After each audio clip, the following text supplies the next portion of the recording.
salita ng karunungan. Okay, di ba? Pag tayo lumalabas, tayo po ay nangangaral ng karunungan magmula sa Diyos. Amin po. Hindi ang karunungan sa mundong ito. Ang mga tagapamahala sa mundong ito. Okay, ito na ang kapangyarihan ay lumilipas. Ang kapangyarihan ay lumilipas. Ang lihim na karunungan ng Diyos ay hindi nahahayag noong una na itinalaga na niya para sa atin. Okay, sa ating ikaluluwalhati bago palikhay ng sanlibutan. Walang isa man sa mga tagapamahala sa daigdig na ito ang nakakaunawa sa karunungan na yun. Wala. Amen po. Sapagkat, sabi po niya, hindi nila ipinako sa cross ang Panginoong Hesus ng, okay, kaluwalhatian. Subalit, sabi po niya dito, tulad ng nasusulat, hindi pa nakikita ng mata o naririnig ng tainga ni hindi pa sumasagay sa isip ng tao ang mga bagay na inihanda para sa mga umiibig sa Kanya. Okay. Amen. Ano ba yung gusto mo sa buhay? Okay, let's say, ano ba yung gusto mo sa buhay? Ano ba yung gusto mo sa buhay? Mga kapatid, gusto mo yung maganda magandang kotse. Ano ba yung gusto mo sa buhay? Maging astronaut. Okay, maging astronaut ng paman. Hindi pa yan, hangal yan. Hindi pa yung sumasagi sa kaisipan ang mga naghanda para sa atin. Kung Amen. gusto mong magkaroon ng palasyo, kahangalan yan, sabi ng Panginoon, sapagkat hindi pa yan sumasagi sa isip ng tao, sa tainga, naririnig ng tao, ang mga bagay na inihanda ng Panginoon sa buhay po natin. Mas maganda dyan. Amen. Amen? Mas maganda ang naghanda sapagkat hindi pa yan naririnig ng tao. So it means, suspense. Amen. Suspense yung ating mga makakamtan sa Panginoon. Sorpresa. Di ba, pag sorpresa, nagkagala ka, very excited ka. Amen po? Amen. Ganon din po tayo mga kapatid. Excited nating malaman kung ano yung mga bagay na naghanda para sa atin na inihanda ng Panginoon. Sapagkat sa tao, sa isip ng tao, hindi nakikita, hindi pa narinig. It means, talagang espesyal. Amen? Amen. Espesyal. Hallelujah, so glory to God. Hindi yata kayo excited tanggapin. Amen.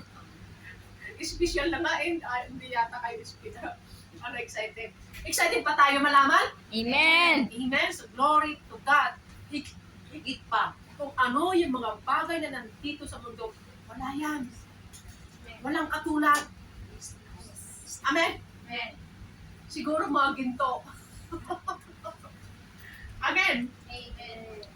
So sabi ko niya dito, walang isa man ang tagapamahala sa daigdig na ito ang nakakaunawa sa karunungang iyon, sapagkat kung naunawa nila iyon, hindi sana ipinako sa krus ang Panginoon ng kawalhatian. Subalit, tulad ng ayun na nabasa na yan. 10. Ngunit, sabi ko niya, ito'y inihayag na ng Diyos sa atin sa pamamagitan ng Espiritu. Sinasaliksik ng Espiritu ang lahat ng bagay, maging ang pinakamailalim na layunin ng Diyos. Subalit, sabi ko niya dito, sapagkat walang nakakaalam sa iniisip ng isang tao maliban sa kanyang sariling espiritu. Gayon din naman ang walang nakakaalam sa mga iniisip ng Diyos maliban sa espiritu ng Diyos. Ang tinanggap natin ay espiritu, ang espiritu ng sanlibutan ito, kundi ang espiritu ng mula sa Diyos upang maunawaan natin ang mga kaloob niya sa atin. Okay. Yun na yung nagpapaunawa po sa atin, ang espiritu ng Panginoon. Amin po? Hallelujah. Gusto niyo pa? Amen. Okay, last, parang gutom na kayo eh. Last. Dito po sa 15 na. Sinisiyasat ng taong pinapanahanan ng espiritu ang lahat ng bagay. Ngunit walang sino mang nakakasiyasat sa kanya. Ibig sabihin, matalino talaga ang Diyos. Walang makakatakot. Kung ang tao sinisiyan, ang Diyos walang nakakasiya sa kanyang pag-iisip. Amen. Amen po. Sino ang nakakalam ng pag-iisip ng Panginoon? Sino ang nakakapagpayo sa Kanya? Ngunit, nasa atin ang pag-iisip ng Panginoon. Okay. Nasa atin ang pag-iisip ng Panginoon. Katulad ng sinabi ko sa inyo, He gave us the ability. Okay? He gave us yung mga karunungan. He gave us the knowledge para isagawa po natin. Ibig sabihin, pag nandito na yung man ng Panginoon sa atin, nagagawa po natin yung mga bagay na kalooban ng Panginoon. Amen po, sa buhay po natin. Amen? Amen. Nagagawa po natin yung mga bagay na kalooban ng Panginoon sapagkat the mind of Christ is in us. Amen? So ano yung kalooban ng Panginoon? Okay, last, bago tayo mag-ano, ano yung kalooban ng Panginoon? Nakalimutan nyo na naman. Ano yung karunungan ng Panginoon?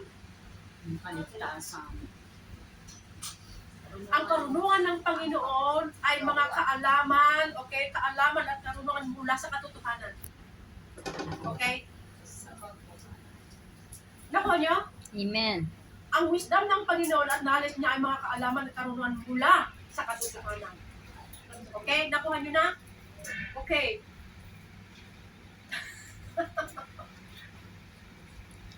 Para malaman po natin, pag sinabing wisdom and knowledge, alam mo na, naunawaan mo na.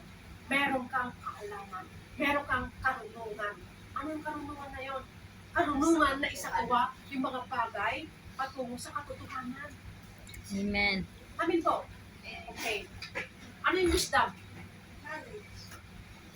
Ano yung wisdom? Wisdom is the application of knowledge. Okay? Wisdom is the application of knowledge. Ano yung knowledge? Knowledge is acquisition of truth.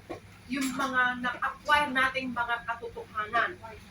Amen? Pag na-acquire mo na yung mga katotohanan na yan, ibig sabihin, meron ka ng wisdom, you have to apply. Pag in-apply mo na, ginagawa mo na yung mga bagay na mga katotohanan magmula sa Diyos. Amen. Okay. Meron na rin nakuha? Amen. Okay. So, itanim nyo yan sa isip nyo para hindi makalimutan. Alam nyo na ang wisdom, knowledge, okay, and application. Amen? So, glory to God. Palakpakan po natin ng Diyos. Amen? So, tayo po ay tumayo.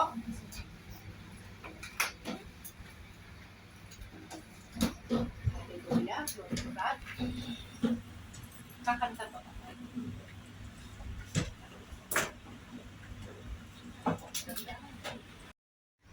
Naanyayahan ko si Mayra Ramirez na siya magbigay sa atin ng words of encouragement sa pagkito.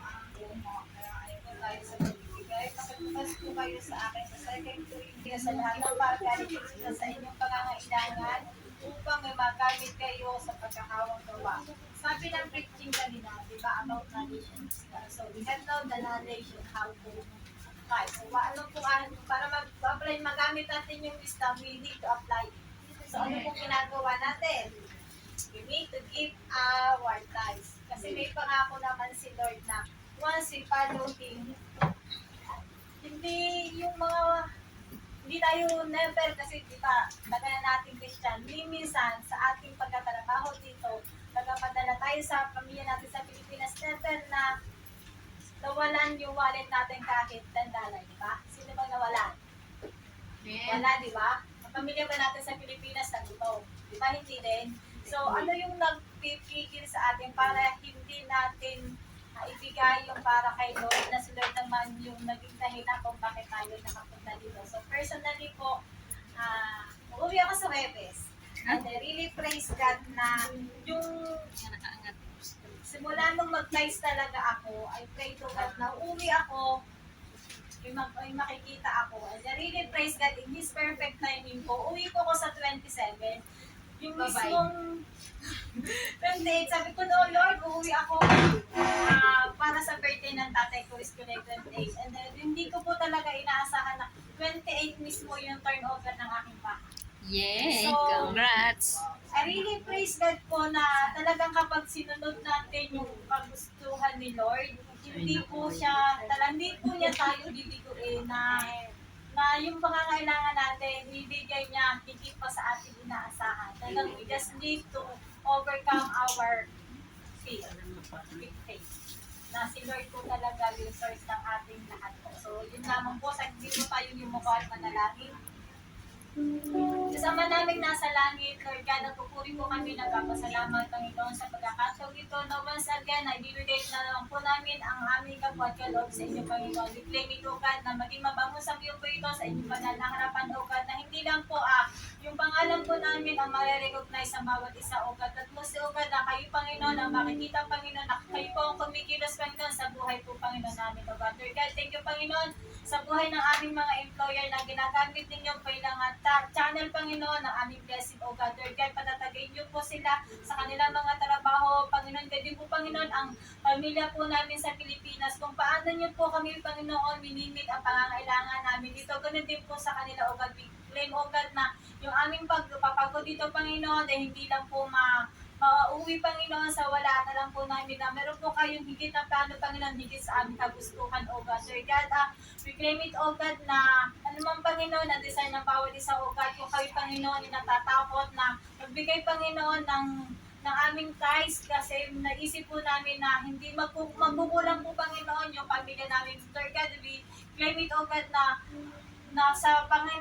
yung pong aming mga salitang narinig, Panginoon, ay magiging kalakasan, Panginoon, ng aming spiritual, O God, na mag-focus po kayo, Panginoon, sa mga bagay na kaya po niyong gawin, Panginoon, sa buhay ng bawat isa, Panginoon. Sir God, increase the titles, O God, in this church, O God. Alam namin, Panginoon, na yung pong tithes namin ay magkakawin, Panginoon, for your glory alone, Father God. Lord God, we give you back the glory, praises, and adoration to po aming samantalangin in Jesus'